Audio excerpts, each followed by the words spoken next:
meu povo! Professor André Asnar aqui mais uma vez para a gente continuar falando sobre a introdução à termodinâmica. Esse conteúdo tão importante aí que você tem para estudar, tá? Vem comigo aqui e vamos relembrar o que você já sabe. O que você já sabe? A gente vai brincar com três conceitos, tá? Quais são as três grandezas importantes dessa partezinha e da próximo capítulo também? Primeiro conceito é o conceito de energia interna, que a gente pode até colocar uma variação de energia interna. Essa variação vai ser importante pra gente, que é 3 meios de N vezes R vezes ΔT. Quando a gente fala em variação aqui, tem que colocar variação aqui, tá? Lembrando que energia interna tem tudo a ver com temperatura, povo. É uma função da temperatura. Se liga no palavreado. É uma função da temperatura. Se eu aumento a temperatura, aumento a energia interna. Se eu diminuo a temperatura, diminuo a energia interna. Professor, energia interna depende da pressão? Não. Depende do volume? Também não. Depende de quê? Temperatura. Fechou? Tudo bem? Tá. Segundo conceito é o conceito de calor. Calor é a energia térmica passando de um corpo para outro, é a passagem de energia, né? E calor, eu não vou utilizar tanto assim, mas eu vou colocar aqui só por desencargo de consciência, né? Que macete? Pode ser. Show! E o terceiro conceito é esse aqui, povo, é o conceito de trabalho.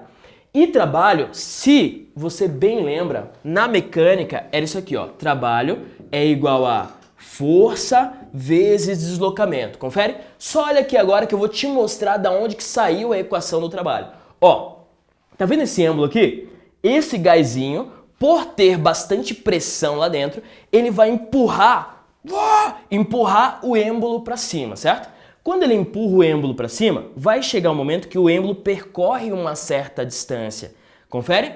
E lembra também que pressão lá na hidrostática, lembrando, hidrostática, hidros é fluidos, é tudo que flui. É pressão igual a força sobre área. É ou não é? Logo, força é pressão vezes a área, né? Então eu vou colocar aqui, ó, trabalho vai ser a força, professor. Quando a gente fala em gás, a gente não fala muito em força do gás, a gente fala na pressão que o gás faz, né? Então ao invés de colocar força, a gente coloca aqui, ó, pressão vezes a área. No caso, isso aqui é a área de uma circunferência, né? Porque isso aqui é um cilindro, então área vezes o deslocamento. Povo, esse deslocamento é isso aqui, ó. Professor, eu já entendi. Já entendeu? Ó, porque quando você pega a área da base e multiplica pela altura lá na matemática, o que você tem? Você tem um volume, sacou? Então aqui, ó, área deste êmbolo vezes a altura que ele andou. Área vezes a altura, área vezes o deslocamento vai dar variação de volume.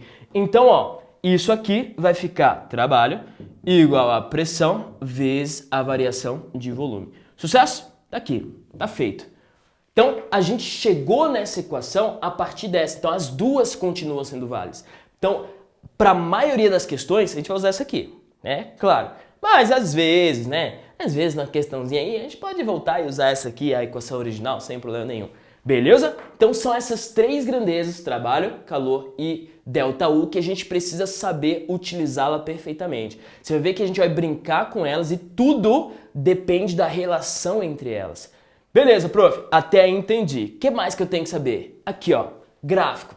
Se cair um gráfico para você, tem essas três grandezas, né? Beleza. O gráfico mais comum é esse aqui, ó, pressão no eixo Y e volume no eixo X. Esse é o gráfico mais comum. É o único que pode cair, professor? Não, não é, mas é o mais comum, tá? Então, vamos lá. Vamos interpretar esse gráfico aí. Professor, este gráfico, ele tem um quadrado desenhado ali, né? Não, na verdade tem um retângulo desenhado ali. É a mesma coisa, professor? Claro que não, cara. Ó, pressão, variação, pressão por volume. Povo, existem três formas de você interpretar um gráfico. Não sei se você lembra disso aí, mas existem três formas de você interpretar o gráfico. O que vai interessar pra gente agora? Duas formas. Então eu vou deixar a terceira, vou suprimir a terceira. Duas formas. Uma forma de interpretar gráfico é assim, ó. Você olha para o gráfico. Professor, essa aí já fiz. Você vê que no eixo Y tem pressão em newtons por metro quadrado, unidades tudo bonitinho e tal. E no eixo X tem o volume em metro cúbico, unidade tudo bonitinho. Você vê que quando o volume é de 2 metros cúbicos, a pressão vale 300 newtons por metro quadrado. Quando quando o volume também vale 2, a pressão vale 800. Então, aqui está acontecendo uma transformação a volume constante. Isso é uma forma de interpretar, cara. Só olhar o gráfico e começar a ver os valores. Quando for 5, vale 300 ou 800, né? Você olha para o gráfico e vê os valores. Beleza, professor? Essa aí é o que todo mundo faz, geral, torcida do Flamengo, do São Paulo, do Corinthians, todo mundo faz isso aí. Tá, prof. Agora, o que quase ninguém faz, e daí é que você vai se tornar o bichão na parada, é o seguinte. Quando você pode fazer área do gráfico? Ah, professor, a área do gráfico. Daí pensa comigo o seguinte, ó.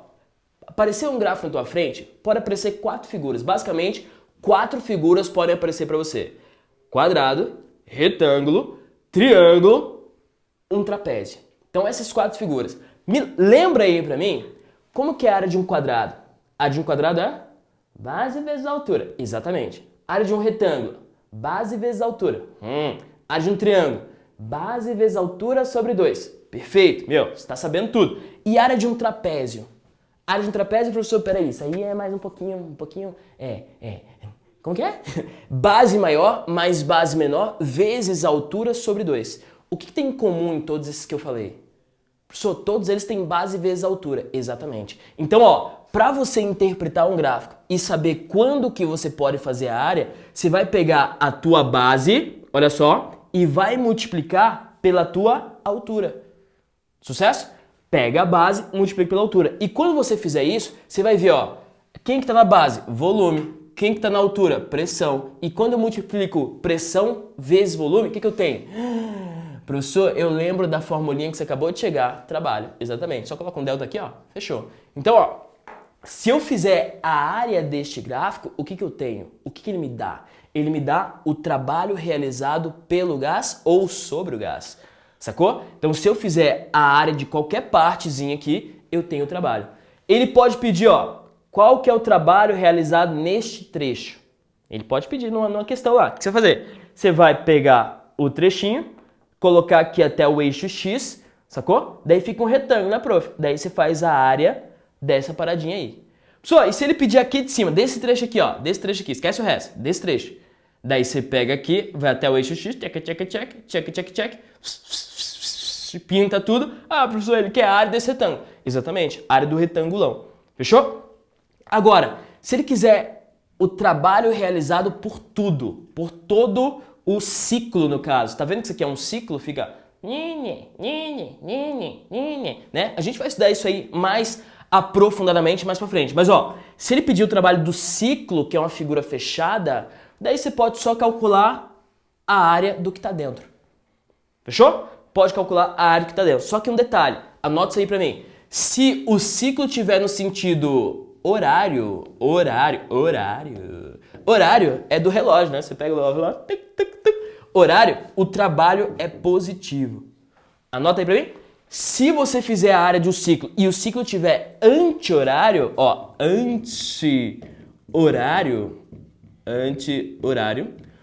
o trabalho vai ser negativo. Você vai ter que colocar um sinalzinho lá na jogada. Mas é só fazer a área de dentro e tá suave. Beleza? Então, ó, tá aí. Gráfico para você, se cair um gráfico P por V, se você fizer a área, você tem o trabalho. Sucesso? Tudo bem? Show! Sabendo disso, vamos para a lei zero da termodinâmica. Professor, lei zero? É, lei zero. Tem a primeira lei, tem a segunda lei e tem a lei zero, que vem antes da primeira lei. Cara, isso aqui é tão simples, mas tão simples, que eu vou, ó, marca aí, 10 segundos para te explicar. Tá marcando? Olha só, eu tenho 3 bolinhas. Se a bolinha A estiver na mesma temperatura da bolinha C e a bolinha B estiver na mesma temperatura da bolinha C, quer dizer que a bolinha A com certeza está na mesma temperatura da bolinha B. 10 segundos não. foi 10, né? Foi exatamente 10. Respira agora, vou voltar. Lei zero da termodinâmica é uma lei que fala de conservação de energia e é uma lei que fala de temperatura. Olha só. Se eu tenho 3 bolinhas, bolinha A, C e B. se a bolinha A está em equilíbrio térmico com a bolinha C, ou seja, as duas têm a mesma temperatura. E eu sei que a bolinha B também está em equilíbrio térmico com a bolinha C. Beleza, prof? Logo, por consequência, eu sei que a bolinha A com certeza estará em equilíbrio térmico com a bolinha B. Fechou? Essa é a lei zero termodinâmica. Temperatura de A vai ser igual à temperatura de B. Só isso, prof? Só isso. Isso aí era muito fácil, professorzinho. Por isso que eu demorei 10 segundos para te explicar, meu. É isso. Sabendo disso, vamos resolver algumas questõezinhas aqui pra gente finalizar essa primeira parte. 4 do praticando. Questãozinha teórica. Suave. Vamos lá. Para que um gás ideal realize trabalho, deve ocorrer necessariamente. Deixa eu só apagar aqui enquanto você resolve aí. Professor, já sei. Já? Ô louco. Aqui, ó. Letra A. Um processo de fusão... Nossa, ele foi longe, hein? Processo de fusão nuclear desse gás.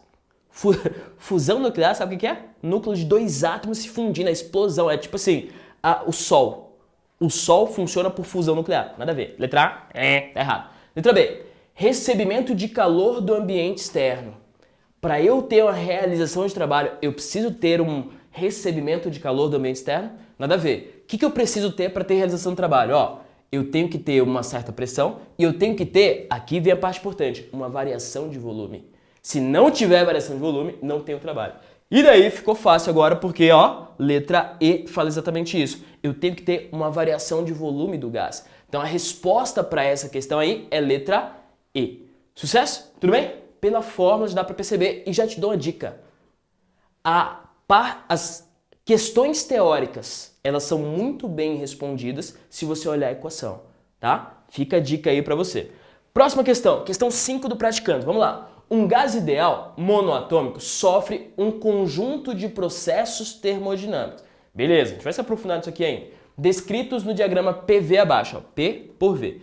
Professor, ele não me deu valores. Não tem problema, usa as letras. Se ele te deu letras, usa letras. Se ele te deu valor, usa valor.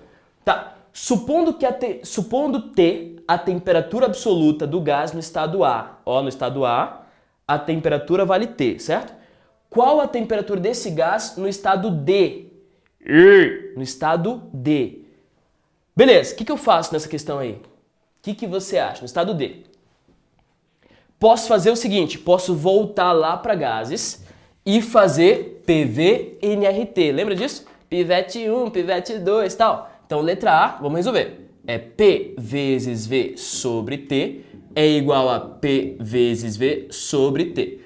P no ponto A, volume A, esse aqui é D, D, D. Beleza. A pressão no ponto A vale só P. Então, vamos lá. Pressão no ponto A vale só P.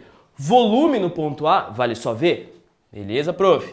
E a temperatura vale só T no ponto A também. Daí ele quer saber a temperatura no ponto D. O que eu vou fazer? Aí vamos lá. Pressão no ponto D.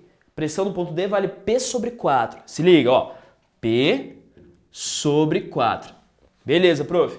O volume no ponto D vale 5V sobre 2. 5V sobre 2. Tá multiplicando, hein? Sobre. E a temperatura no ponto D? É isso que eu quero saber. O que eu faço? Posso juntar aqui, 4 vezes 2 dá 8. Fica 5PV sobre, fica P vezes V sobre T, igual a 5 vezes P vezes V sobre 8 TD, certo? Aqui, P com P, faz um tcheco-tcheco, V com V, faz um tcheco-tcheco, que fica 1, né? Daí posso juntar esse cara aqui, fica 1 sobre T, igual a 5 sobre 8 sobre TD. O que eu faço? Divisão de fração. 5 sobre 8 vezes 1 sobre TD. Repete a primeira e multiplica pelo inverso da segunda, né? Daí fica 5, 8 TD. Passei para cá, passei para lá, fica 8 TD. Passei multiplicando, 5T. Resposta, finalmente, vai chegar em TD. A temperatura no ponto D é igual a 5T sobre 8. 5T sobre 8. E essa é a resposta da letra A. Sucesso? Tudo bem? Tá. Daí ele pergunta, na letra B, olha só. Qual é a variação da energia interna sofrida por esse gás? a variação da energia interna sofrida por esse gás. Povo, eu tenho a temperatura aqui e tenho a temperatura aqui. Se eu quero variação da energia interna, eu uso ΔU, né? Então vamos lá. Ó, 5T sobre 8. Se liga, tá? Vou apagar aqui. 5T sobre 8. 5T sobre 8. 5T sobre 8. 5T sobre 8. Não pode esquecer. 5T sobre 8. Beleza. Letra B. A temperatura no ponto A é só T e a temperatura no ponto D é 5T sobre 8. Show! Daí eu vou querer calcular a variação da energia interna, é 3 meios de NR vezes ΔT, né? Daí, ó, ΔU vai ser 3 meios de NR vezes a temperatura final, 5T sobre 8, menos a temperatura inicial, que é só T. Show? E daí é só fazer essa continha, com letra mesmo, sem problema, ó. Fica 8T, fica 5T menos 8T. 5T menos 8T dá menos 3T sobre 8. Então, ΔU é igual a menos, já vou trazer o menos para cá, 3 meios de N vezes R, vezes, aqui dá 3T sobre 8. Então, se você fizer essa continha aqui, aqui eu passo 8 multiplicando, fica 5T menos 8T, fica menos 3T, passei o menos para cá, sobre 8. Daí só deixando mais bonitinho, fica menos 9 nRT sobre 16. Sucesso? Essa é a resposta da letra B. Sem problema nenhum, só usar as letrinhas. E qual a razão entre os trabalhos no processo AB e CD? Qual que é a razão entre os trabalhos nesse processo? Povo, o que você vai fazer? Daí você vai fazer só as áreas dessas partezinhas aí. Vamos lá, vou apagar isso aqui, tá? Então a letra B é isso, não vou precisar de nada disso para responder a C. E vamos responder a C rapidão. Letra C. Ele quer saber o trabalho. Trabalho é só fazer a área. Ó, é aqui a área desse retângulo, que é base vezes a altura, tá? A altura disso aqui é P, né? Então, trabalho no trecho AB vai ser a base, que é 5V sobre 2 menos V. 5, vou fazer aqui no cantinho. 5V sobre 2 menos V. 2V, 5V menos 2V dá 3V sobre 2. Então, a base, que é 3V sobre 2, e a altura, que é P. Então, fixa aqui. Trabalho no trecho AB é isso aí. P, 3V sobre 2. O que eu fiz? A área desse retângulo. Base vezes a altura. Só que eu estou usando letras, nada demais. E letra C, qual que é a razão? CD agora. CD. Trabalho CD. Vamos lá. É só a área desse triangulinho aqui, ó, que é a altura, que é P sobre 4, vezes a base, que é 4V menos 5V sobre 2. Vou fazer aqui no cantinho de novo. 4V menos 5V sobre 2. Aqui dá 8V, dá 3V sobre 2. 3V sobre 2, certo? Então, trabalho CD é igual a P vezes V, 3 aqui na frente e 8 embaixo. Só que ele é negativo, tá? Por que ele é negativo? Porque tá voltando aqui, ó. Tá voltando. Sucesso? Tudo bem? Vai ser negativo. Beleza. Daí eu quero saber a razão. E a razão entre esses dois caras, trabalho AB, sobre trabalho CD, vai ser 3PV sobre 2 sobre menos 3PV sobre 8. Aí, vou colocar o sinal para cá e repito primeiro, multiplico pelo inverso segundo. Ó, 3PV com 3PV corta fora, multiplico pelo inverso segundo, fica 8 sobre 2. 8 sobre 2 dá 4. Então, a razão vai ser esse menos 4 aí. Só um detalhezinho. Por que deu menos aqui mesmo? Porque esse cara tá voltando. Ó, a conta certinha a se fazer ali, opa, até caiu aqui, é 5V sobre 2 menos 4. 5V sobre 2 menos 4. É final menos inicial. Daí dá negativo, coloquei negativo. Sucesso? Tudo bem? Então a gente fez uma questão pauleira, pancadaria dessa primeira partezinha aí. Eu deixo para você a questão 4 dos complementares. Mesmo esquema, só com números agora, tá? Você faz? Show! E é isso, povo! Fico por aqui. Valeu, até a próxima. Tchau!